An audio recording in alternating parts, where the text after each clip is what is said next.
Let's talk about a much-needed woodshop dust collector upgrade.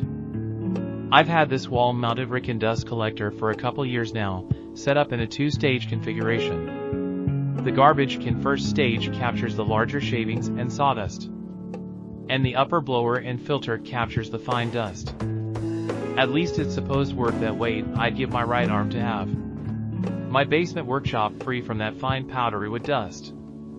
And it seems to cover and coat everything, even a ham sandwich that I have sitting on my workbench. Yummy! Love that extra sprinkled on oak flavor.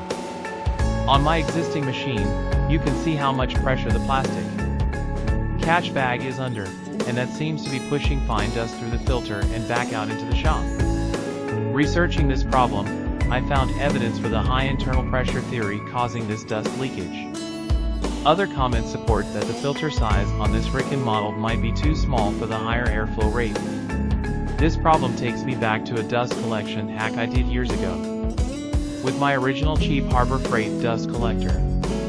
It came with a small 5-micron filter bag that was rock hard when inflated, and the fine dust just pushed through the bag. Ah, yes, there's nothing like the description of a rock hard filter bag to draw the attention of YouTube censors.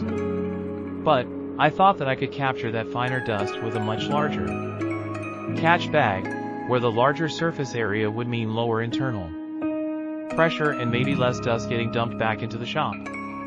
With an old tight weave bed sheet and a much bigger bag, the pressure on the outer bag was greatly reduced.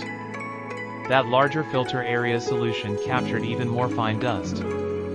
Using that same concept for reducing internal dust collector pressure, I added a secondary filter bag that added a significant amount of filter area.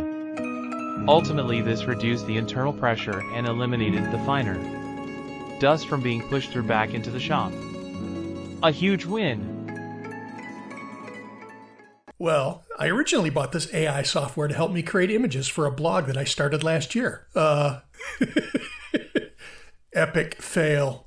But it will actually be great to help me make more fun videos like this one. If you want to see the real dust collector episode, click on the card link above. Stay frosty.